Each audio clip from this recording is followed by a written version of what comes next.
Dave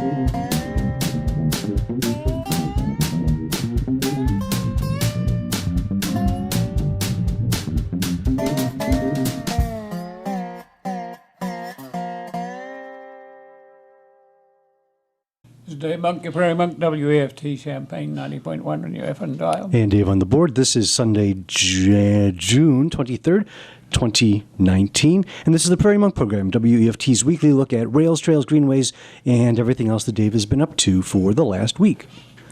Oh, I'm getting used to putting a synopsis in.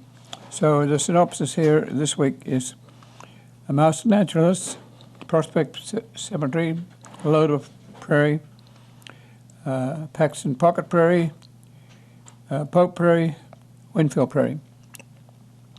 You've heard some of this before, but we're trying to organize for a windshield prairie between Kankakee and Rantoul. So it'll take a while to get together. The interesting thing this week was that the Master Naturalist program from the University of Illinois, ACES College, was scheduling a field trip to the Prospect Cemetery at Paxton and the Lotus Cemetery up the road about 4 miles. The group of people was probably about 20 adult people. This may or may not have been the first time they were on a real prairie. It's not a very big prairie, but it's enough to inspire people to think about the ecosystem, which is almost extinct in terms of the original prairie that we have. Well organized. The first meeting was with Bob Reba, who has had a lot to do with preserving this prairie. He grew up in the Paxton area and has children that have done time-lapse photography on this area. He's inspired the Paxton Foundation to put in money for a gate that he established so that the cemetery would have some recognition as a place of note. Probably has had a lot to do with getting the Cemetery Prairie as a state natural area to be preserved and revered. He was leading the total group, which might have been more than 20 people, because there were friends and relatives who were past participants, and David has been a past participant in this Master Naturalist program. You might want to say something about the Master Naturalist and your experience with it. I would be happy to. This is one of my absolute favorite things that I've experienced in the last couple of years. So the Master Naturalist program is one of two natural things-related programs that I know of that the U of I Extension does. The other being a long-running program, the Master Gardener program, which if you tune into public radio, public television, at least once a month they have people get together. If you ever see Ryan Pankow on that program, he was the leader of the Master Naturalist program when I took it last year. So the difference is Master Gardeners study cultivated plants in Illinois. The Master Naturalists, we want to know about the stuff that's been here, that goes around here before us. It wasn't created by people for people. What about the prairies, the shrubs, the savannas, the places where you're starting to get trees, and then the forests where you've got lots of trees. Just fascinating. It was about 10 weeks, and they were 7-hour days, 6 hours of people talking to you about stuff, and then an hour for lunch. And how amazing to have one of the university's top people on birds talking to you for 3 hours on birds. When you find out about weather and climate, who talks to you? Jim, is that his name? Jim Angel? The head climatologist for the entire state of Illinois. Oh my gosh, got to talk to us about stuff. And it was just a huge amount of fun. There's a small fee to take it, but that you more than make up for it, I would say, because the amount of stuff that they give you 22 chapters about nature in Illinois. Where do you find the amphibians? Where do you find the reptiles? Are reptiles actually just an offshoot from amphibians? There's a discussion right there. I should give you your show back, Dave, or I could just fill up the rest of the hour just telling you a good hour's worth of stuff from last fall when I took the class. I can highly recommend this if you've got 1 day a week free in September and October, probably I think this year. And the views and opinions expressed, of course, are solely those of the speakers. So about how many people are in the class? We had a fairly small class. We only had about 20 people, but apparently they've had on the order of 40 people in some sessions.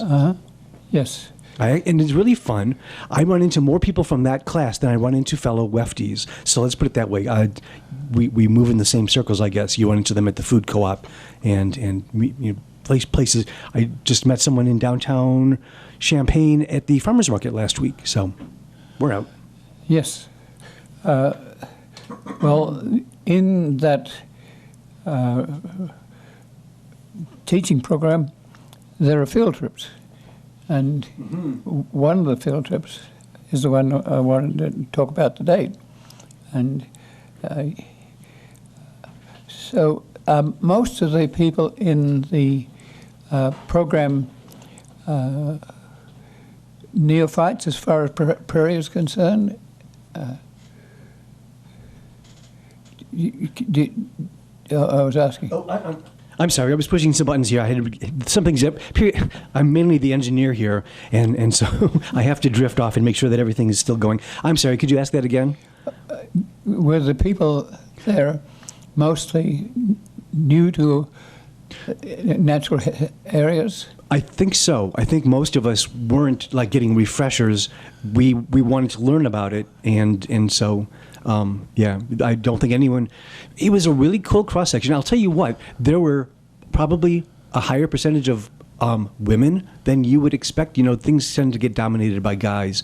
The one shortfall, the very first session when we were having a get together where they fed us pizza and stuff, there were 2 black women. By the end of the program, there was 1 black woman, and in fact, I know she didn't even finish the program. She's written an essay that you can see on Smile Politely about how uncomfortable it can be to be black going out into a predominantly white world. For example, going to forest preserves. You've got all of these white people that assume that, okay, they get to use it. And you feel noticed, you probably are noticed if you're the black family that goes near the beach, say at some forest preserve or park somewhere. So I think that's why she didn't finish it. She actually, I don't know, felt uncomfortable. Okay. The meeting was at 10 o'clock in the morning. It takes a while to get to Prospect. It's like 35 miles.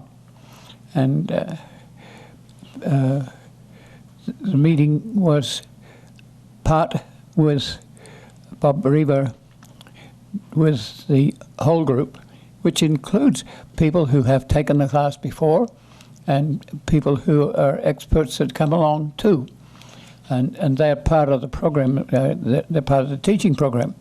So it was probably about 30 people.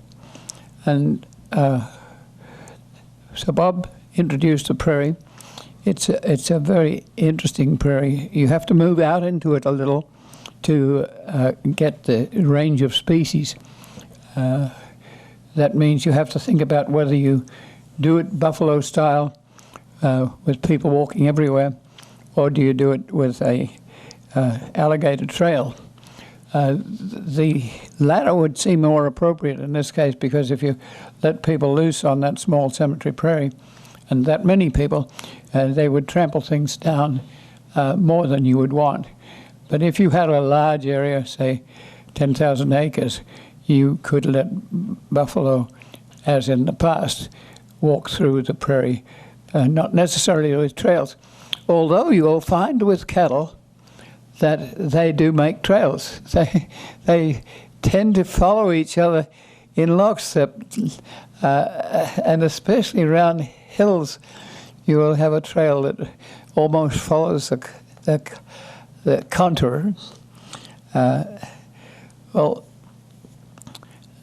Bob was there, and there was a sprinkling of grasses, and the elements that are coming up now. There was a lead plant. The lead plants are profuse, and they're legume, and just coming to peak right now. There were purple cornflowers. There were New Jersey tea and rattlesnake master and drop seed. Drop seed is a wonderful prairie plant. It looks like you would like to just sit on it. It has it comes up in a little stand with all the leaves falling around. And there were dog and compass plant and the ones that people know early. We'll try to show some pictures of that on the UPTV. The crowd then split into two, and one group went to the forested area, which introduces you to shade plants that are there when the canopy is not in vogue yet, and some of those plants will be shade tolerant and exist through the summer with very little light. That portion was run by the new regional director for Department of Natural Resources, who has replaced Mary Kay Selecki, who retired, but she was still there, and I have not encountered his name, but he's new, and he was presenting. Bob Reba was also there. There's a little concern about trees that are nearby, adjacent, that might be conifers that don't really belong, and some of those conifers come with seed that birds spread, and they can get into cemeteries. The other half was to do with cicadas, and that was quite interesting. And husband and wife, husband has a historic interest in entomology, paleontology, and his wife was the person who was discussing cicadas. And cicadas are in the prairie, and some of them are large enough that they're 2 or 3 inches long. Some of them are very small, about ½ an inch long. And they had a recording there of cicadas, just to remind you what it sounds like when the 17-year cicadas come out.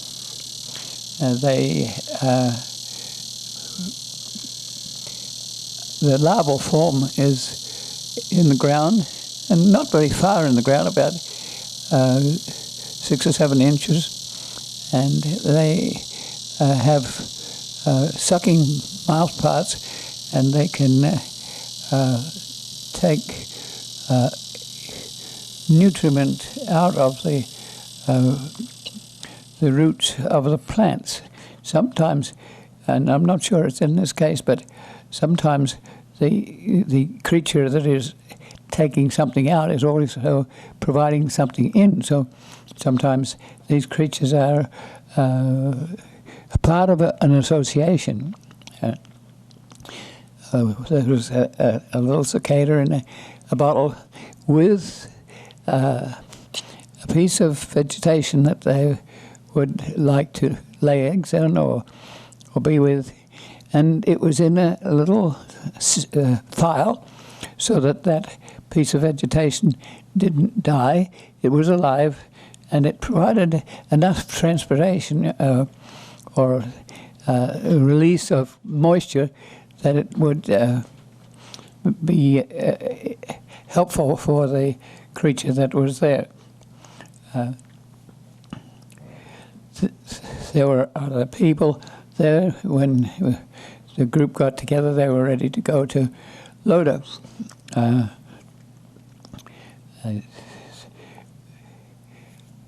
The cemetery, I should remind you, isn't named Prospect because Paxton has had several names. First of all, it was Prospect, and then it was Prairie City, or vice versa. But it was both names at some stage. I'm not sure where the Paxton name come from, but there are these sorts of little stories that are around. For instance,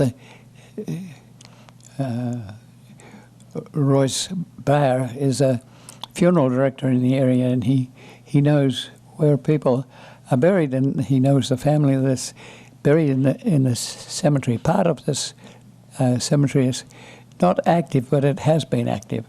So that Royce was talking to some member of the family that didn't really realize that this was where his relatives were. And then he found out from his family that they did know that this was there, and he just had missed that piece of information.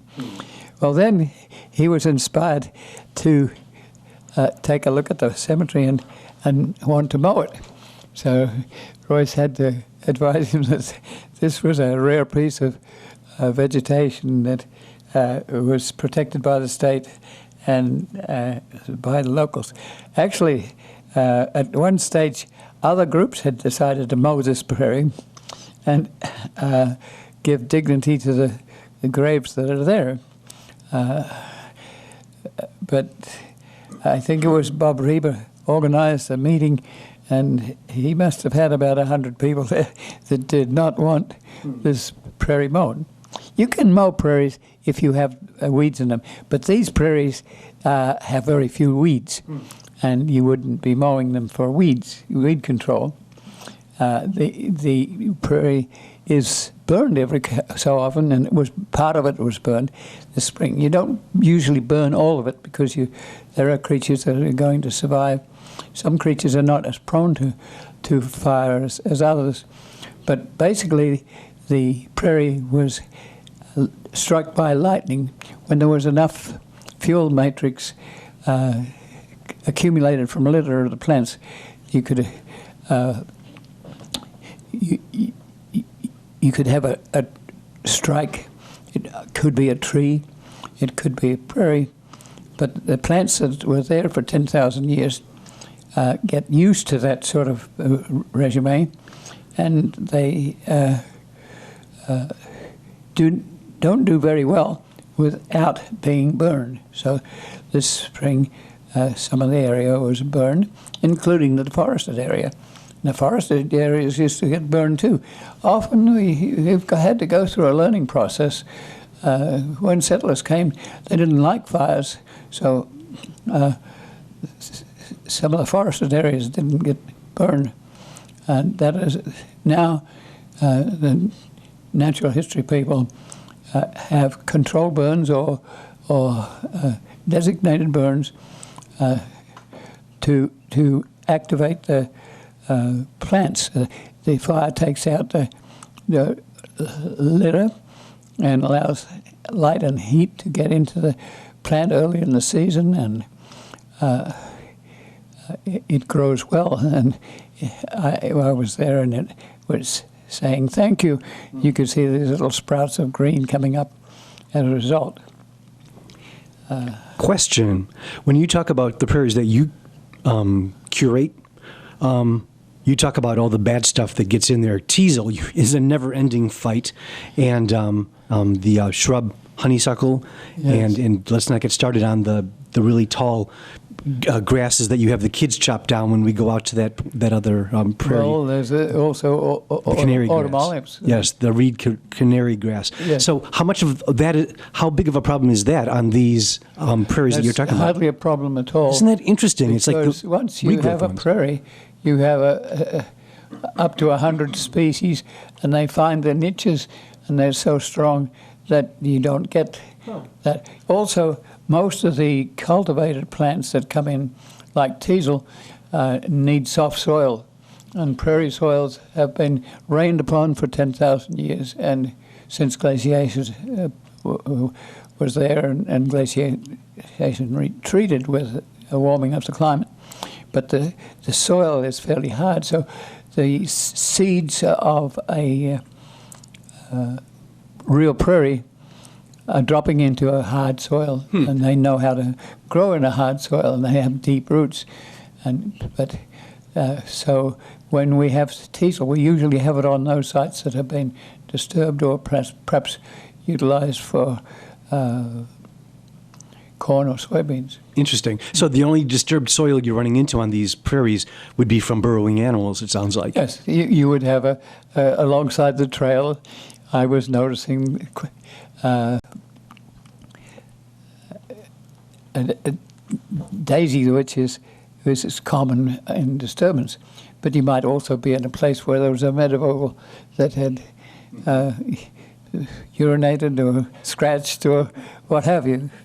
And so there's a constant battle between people who have gotten used to, I call them neatniks, because they want to have a mown territory, and sometimes it might be 5 acres of mown territory, and it really is not interesting, and it really doesn't allow the gene pool to survive. And if we want bacteria and fungi and microorganisms and plants and animals in the future to work with, we don't have it if you keep mowing the roadsides and the cemeteries and places like that. So we're very lucky to have the cemetery and have people who care for it. You mentioned Ryan Palco, who I saw standing there. He was organizing this, and behind it are people who are on the Forest Preserve or the Grand Prairie Friends who organize this, and who, with that couple, very much into arranging this and doing, seeing that people get to do things like work on these prairies. They do expand onto the roadside, and fortunately somebody has gone to the township supervisor and begged them not to mow the roadside. It happens in other places, and these little prairies advance into areas that are buffer zones around the prairie. There's not a buffer zone around the prairie at Prospect, but it could be. But that means you have to take, say, a few acres out of farmland, and you have to convince the next door neighbor that this is something that should be done.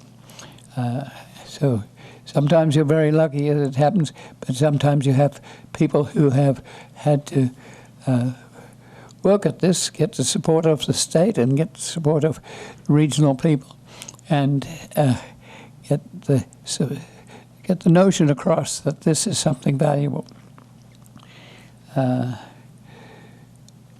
I was tempted to say something about Paxton having a high school that is Joseph Arroyo designed high school, and rather elegant historically. It's important, but it's surplus at the moment and is destined for demolition. And so some of us have been involved in trying to save that site, and we would like to partially use it. It's a big space, so you would have to share with other people. But we're thinking of a windshield corridor from Kankakee to Rantoul, and that would be in the middle. It's on the same road as the Pox Prospect Cemetery, and I was hoping that people might go, but they were all in independent vehicles, and so it will be another day. And this was not the mission for trying to save a high school, even though it might be a visitor center. You have to know that from Paxton to Rantoul, there is an extra wide territory which was spoken about. And at the moment, this was 2 cemeteries and a teaching to those 2 cemeteries. But I was itching to add some of the other places, like on the roads, railroad roadside areas, that are also wonderful. So in time, that will happen, I think, because we did come back from Loda to a little pocket prairie in the main street of Paxton. I think it's called Market Street, and it's where there was a theatre, and Bob Reba has been working at that one too. So let's now go to Loda. Loda is about 4 miles north of Paxton. It doesn't have that wide right-of-way that's as a result of interurban, but the corridor is loaded with little pieces of prairie here and there. So you would hope to someday have a pull-off where people could look at that too. On both the east side of the railroad, the Canadian National and Main Line, and on the west side, there's good prairie. And often there's a little road that has been replaced by a more efficient road, but it allows you access to these places. I was aware that Ron Sleater was working on the Pope Prairie, so I went back to the Pope Prairie to communicate with Ron. And I was hoping he might join me at Loda. But Ron is kind of a loner, a little bit like myself, and but we really need to communicate with people to get these things done. And it may not necessarily be the way you want it to be done, but it might be a way of getting it done. And it might even be better than the way you might think about it. Often we're so shred thin that groups like the Grand Prairie Friends do very well at putting this sort of thing together. So I'll probably later in the week be going to a Grand Prairie Friends meeting to say something about an overall corridor. And this involves a lot of different people, a lot of groups, and how do you do it? I'm thinking perhaps a feasibility study. Well, so part of what I was doing was taking photographs of the use of these prairies. They sometimes sit there and people wonder why they're there, but to some extent we are responsible for getting information out to if you can't get people to go there 35 miles to Paxton or more or less 40 to Loda, you can help by providing pictures and talking about this on programs like you're listening to now. And David has been very helpful doing this. We pop pictures in, and so I was taking pictures. I was a little embarrassed by myself because I was taking pictures without having done a lot of pre-organization. So I don't like to do that without contacting people. So I was sort of making loose contact with people to see if that was okay. It's also sometimes I use a Banner Public Television camera, which is a video camera, but it's just a little bit more imposing than a cell phone. If you have to have a tripod, and tripod is pretty essential. If you try taking pictures with a video camera and you're going to hold it for 10 minutes or whatever, you're going to shake. It's not very interesting. So sometimes a still photograph is easier to work with, and cell phones are very, very helpful and not so invasive. If you have a single lens reflex camera, that is better yet. The cell phone image is not as crisp and clear as, for instance, the video camera or the single lens reflex specialty camera. And I saw people there with suitable cameras. And I was also pleased to see the organization, so that you had two groups and you had time, and you only had a certain number of hours. I think it was about 4 hours in total. When I arrived at Loda, after having talked to Ron, he wanted to continue to work, not to communicate with the rest of the crowd. So I went back to Loda, and there were 15 cars there. And I afterwards found that wasn't all, because some people had left their cars at Prospect and had gotten together and been in each other's cars. So that gives you a rough idea of the volume. At Loda, there's this reserve for graves that was never used, but it was there. And it was there in the time when Prairie was Prairie. And it's absolutely wonderful. For years it was known, but it wasn't officially designated. There was a little problem between people who would want to visit it and the funereal side of things. This was a older cemetery for the early settlers. It has history. It has graves, limestone graves, which give you an idea of a tree with broken limbs. This is the end of life. And there are symbolic images of ivy and arum lilies, and you see where the tree is cut. You can see the cambium on the phloem of the cut limb. You might have a snake here. You might have a squirrel there. There's a lot of symbolic funereal art. There is a page where you can read the nomenclature of the people who are buried.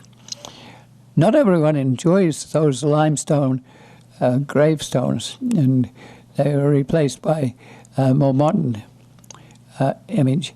But there's, in each little cemetery around here, there's probably 12 or 14 of those sort of modern woodsman graves. They're partially part of insurance. The Modern Woodsman was an organization that helped you if your husband died with a horse kicking you in the stomach, or you rolled under a plow. You usually had a large family, and so you have insurance companies that would protect you from fire or help you to survive, and those companies have gone smaller, but they're still around as insurance companies. Well, that cemetery is a series as far as Paxton, Loda, and Buckley are concerned. So early on, there was a funeral, and there were also biologists there, and that created a little bit of tension that lasted for a while. But eventually, the state was able to buy, I think, to the set aside, and by an adjacent area. And I'm not quite sure my history here, but I think the state has bought an equivalent farming area that is for reserve. Then the Grand Prairie Friends got together and put a 9-acre buffer prairie around, and that's interesting. Mary Kay Solecki was organizing the interpretation, the recognition of different plants, and she was standing on the real prairie, but if you stood on the buffer zone was about a foot lower, which is a good indication that there's that much erosion has happened in 100 years or more. But it doesn't take long to have row crops erode into the creeks and rivers that eventually end up in the Mississippi and the dead zone in the Gulf. There was also no real walking in the pristine prairie. There was a little stand that people could stand on, and probably about 15 people could stand up there and listen to a word or two, and you could look over the prairie. It's obvious that the remnant prairie has a lot more species than the buffer zone prairie. But the buffer zone prairie is now 7 years old, and it's coming along nicely. It's got a few weeds in it. It was farmland after all, and so there were people who were taking a yellow clover, which is at peak at the moment, and they would kindly pull it up, and there probably are work days where that problem is eliminated. And David was suggesting that teasel is a problem, and so there was some teasel there. You're near a cemetery, and a cemetery attracts greaves, and dried arrangement is often filled with teasel. It's a rather wonderful head, and it has sort of spiky parts to it, and it was used to tease wool. And so it was a well-known plant, and it's also a very interesting dried arrangement. But it has thousands of seeds, and if you let those thousands of seeds activate in soft territory, like territory that has been worked and herbicided and chemicalized, then you're going to have some of those seeds there. Do you compost them? Do you pull them up? Pulling them up is almost impossible. We get some criticism for spot herbiciding, but it's almost the only thing you can do.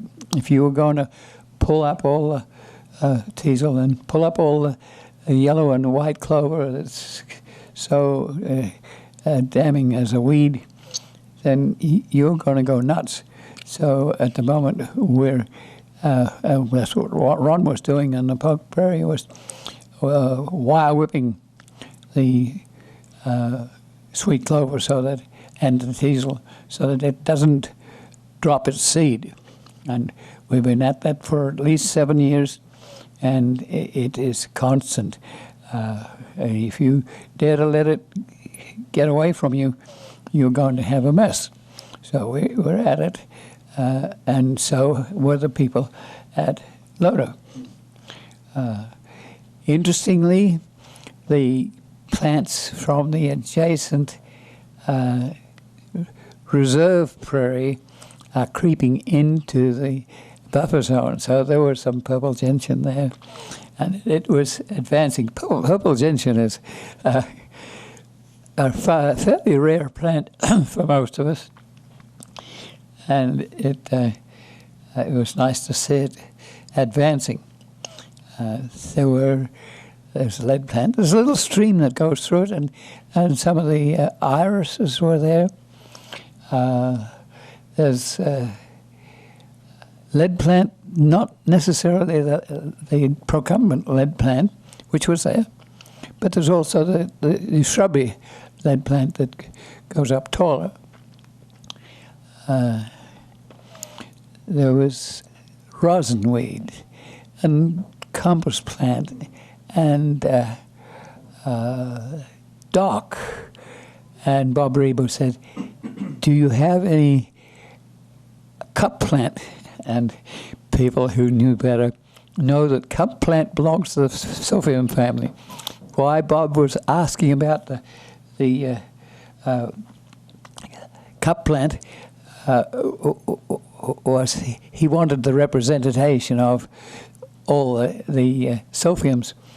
But cup plant can be a voracious native prairie plant that is almost a weed. So we don't normally plant purposefully cup plant, but it is Sophium. The purple coneflowers were out. There were some daisies. We tend not to put a lot of black-eyed Susans in. They're often used when people look at a native prairie. They think it looks daggy or raggedy, and there's a tendency to drop into it some plants that will almost be annuals and will give instant gratification to people who have helped us preserve a site. But actually, we would rather keep the site as natural so that it might come back as a remnant prairie.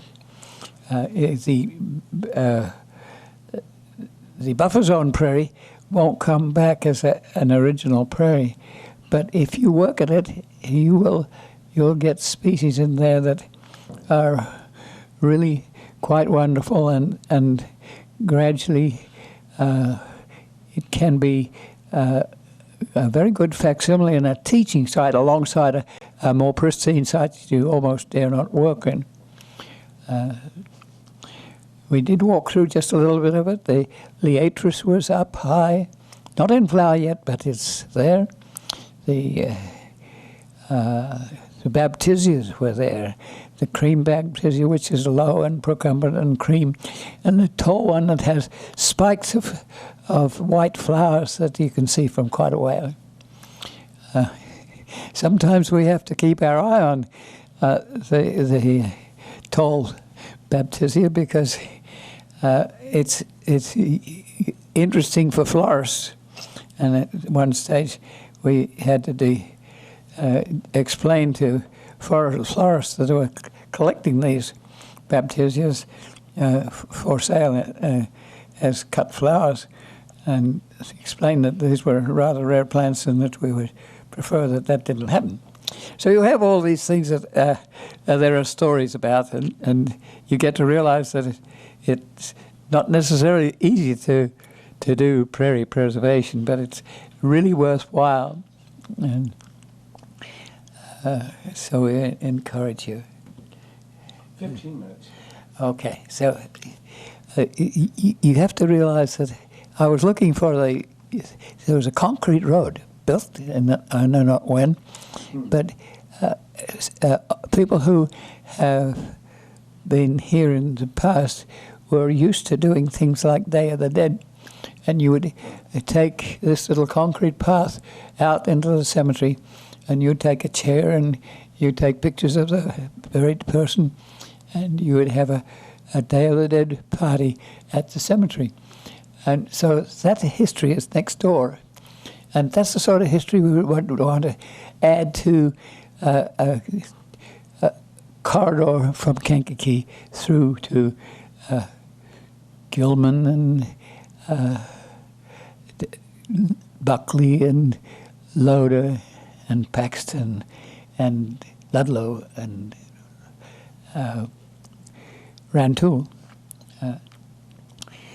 So I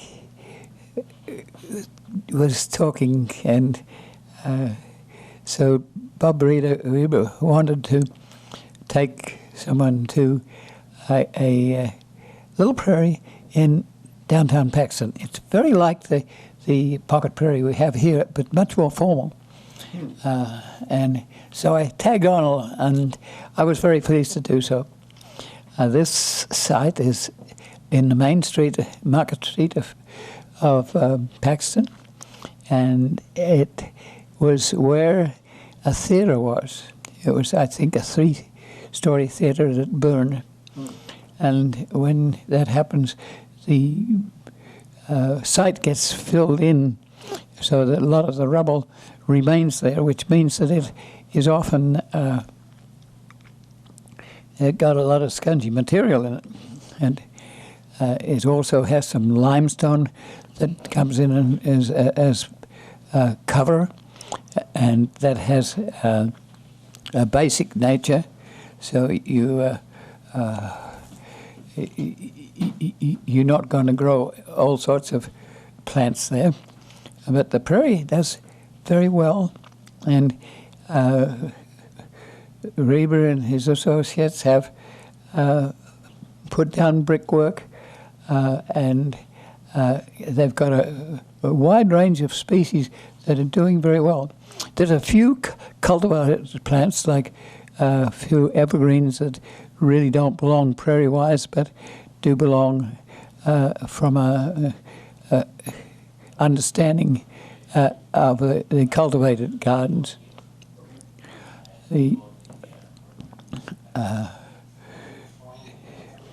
It's interesting to see that the cultivated plants that are nearer to the road don't do quite as well as the prairie plants, and they find their way. They're fairly dense, which is not unusual for prairie, and so often there are these associations that means that one plant is providing a biochemical for another plant, and vice versa. And you need to do that if you're going to simulate a prairie. Bob grew up on Route 9, which is about probably 4 or 6 miles west of Paxton. It's a little place called Poppidom. It's not saying it right, but it has an interesting name. He went to school there, and there was a one-teacher school, and that school is no longer there, but there's a little church, and the little church is closed, but it has a pastor that comes in from Paxton or wherever, and there's a cemetery there, and Bob's family is there, and there are other people. There's a woman named Anya, and she is interested in preserving the high school, and her Norwegian relatives from the past are buried in that same little cemetery. And believe it or not, the church has a little prairie there, and I have association there because we were looking for a place for the Greek Revival Cottage. The Greek Revival Cottage was a little cottage that really didn't belong to the other bigger buildings around on Springfield Avenue, near to the high school, the University of Illinois high school. And it was in jeopardy because the space was needed for the Granger Library. There was a saw sharpener, and he would advertise that he would use this little house he had a shed where he sharpened saws and set them so that they would run better when you were sawing. That would range from 10-foot saws to small saws. His background was that his wife, at least, and I think he, came from Poppidom.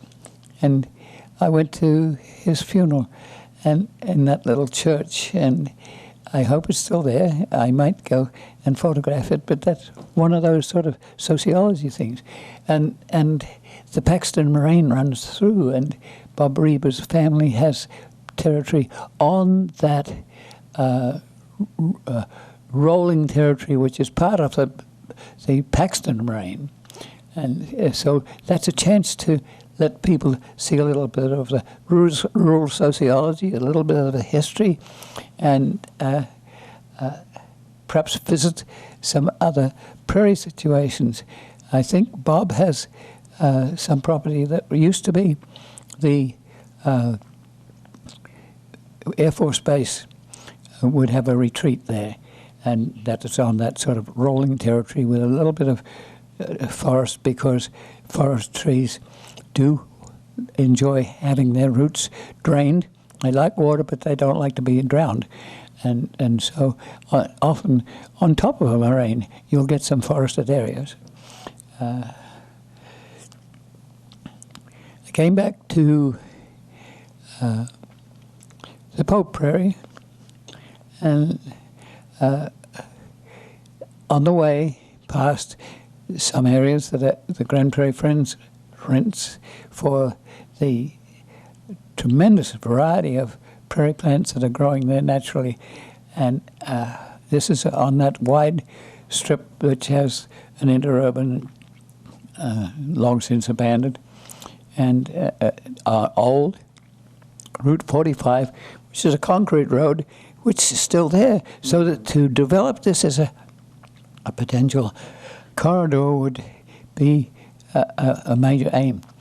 We have to work very carefully with the Department of Transportation, which does get to control hiking and biking as a form of transport.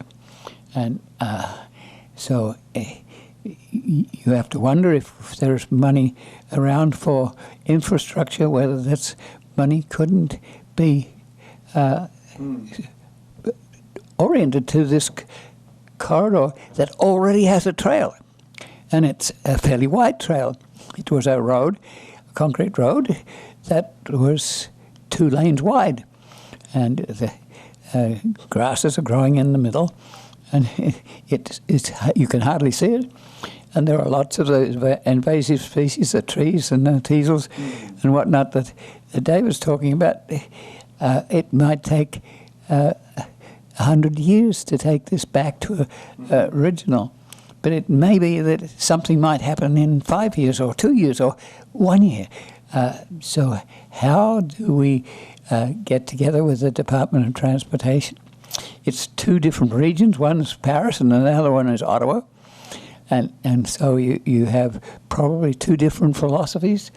You have to work with people who are interested in doing this with a twinkle in their eye.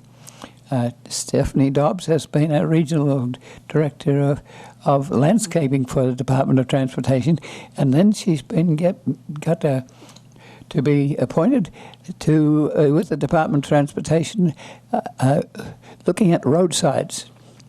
Roadsides are a wonderful place where there is natural history. Besides that, it's also aesthetic. It's your history, your heritage. So she has a committee of people who are township supervisors and the like. And I just got a email from Doug DeLong from down there by Sullivan or somewhere. And he plants prairie on areas that have been disturbed with township activity. And he had a plant for me to identify. I think it was a vetch. There's a tendency to plant vetches because they have blue flowers and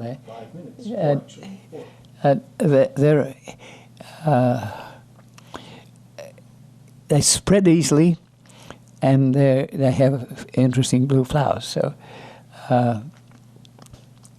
but they are deep-rooted with one taproot. And this spread of material is not going to stop erosion, which is one of the reasons for planting vegetation on a disturbed area. So vetches have come out of favour, but there are various types of vetches. So Doug had sent me a picture of a man with what I think was a cow vetch. At the same time, we have other plants that have been brought in that are put on roadsides, and one of them is a sweet clover, yellow, which is in vogue now, and white, which will come later, and they're one of our worst weeds. But they're also pollinators, and the bees love them. And so how can you balance your preservation for original prairie versus scattering some prairie but with cultivated plants in it? So we have these debates, and we, as I drive from Loda to Rantoul, I see some very big clumps of yellow clover, and we need to have volunteers, and David might even know people in this Master Naturalist program. You have to do a certain number of hours. That's right. A lot of work I do with Dave, I don't get paid for, most of it, pretty much all of it. And so I actually get to count it toward the 60 hours that I have to complete if volunteer work doing natural sorts of things. But before the end of this year, I also work at the Orpheum Children's Science Museum, and I do some nature work over there too. I did a couple of hours of volunteer work this last week for our pollinator week. And so, yes, I'm coming up pretty closely on my 60 hours, and I will be an official master naturalist. I see two people at the farmers market yesterday that were working with the forest preserve, putting in their hours. Mm-hmm. And so some of those people could be people with a wire whip out there taking down yellow clover. So it has thousands of seeds. So if you let it go to seed, you're going to be getting a lot of these plants in the future. They were brought in as a very good hay crop. And so they're aggressive. They've been bred to be aggressive. You can hay them if you're a farmer in livestock days. You could harvest that crop 8 times a year. Wow. So I met up with Ron, and we worked at that for quite a while, and took out quite a lot of yellow clover, but I still have a lot. So if you're a volunteer and you're looking for hours for your master naturalist, I have things that you can do. And at the moment, the teasel is nice and juicy. It's been rained on forever, and you just have to whack it with a wire whip, and it will. It has leaves that collect at their base a lot of water, so you will splash water over yourself if it's recently rained, and but that's going to prevent seed that will last for a long time, and many of them. So if you've got a penchant to help us get rid of yellow clover, I would like to tell you that my phone number is 217-840-1911. 217-840-1911. Give me a call, and we'll meet with you and show you where this is. And I think we are definitely done. We're 30 seconds into the next program. Okay, this is Dave Monk of Prairie Monk, WAFT, Champaign 90.1 on your FM dial. And Dave on the board. As always, the views and opinions expressed are solely those of the speakers and no one else.